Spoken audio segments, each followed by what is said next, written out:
গণহত্যা বন্ধ করতে হবে।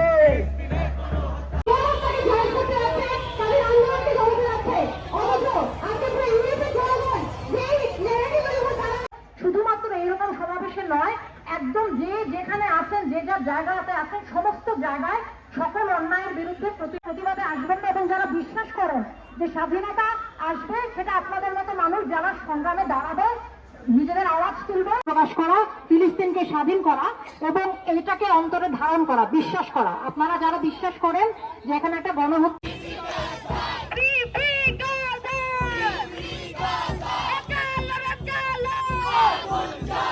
বন্ধুগণ, এখন আমাদের মাঝে সংহতি বক্তব্য রাখবেন সঙ্গীত শিল্পী সায়ান।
আমরা আওয়াজ তুলতে চাই, প্যালেস্টাইনের গণহত্যা চলবে না।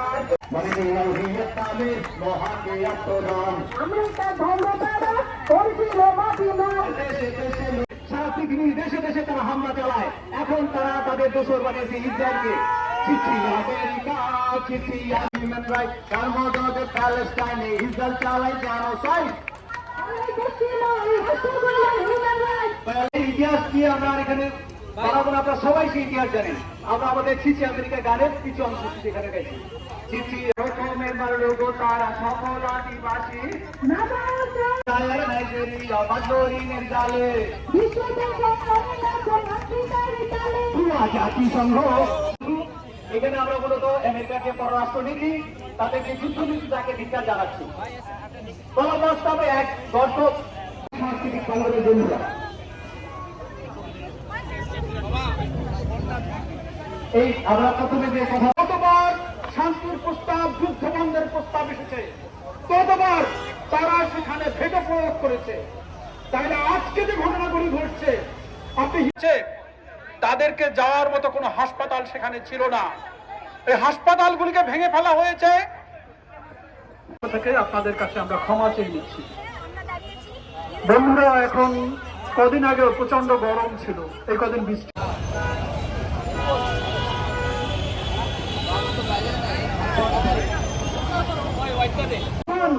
ক্রমাগতভাবে এই ইসরায়েলি আগ্রাসনের পেছনে রসদ জোগানো, অস্ত্র জোগানো।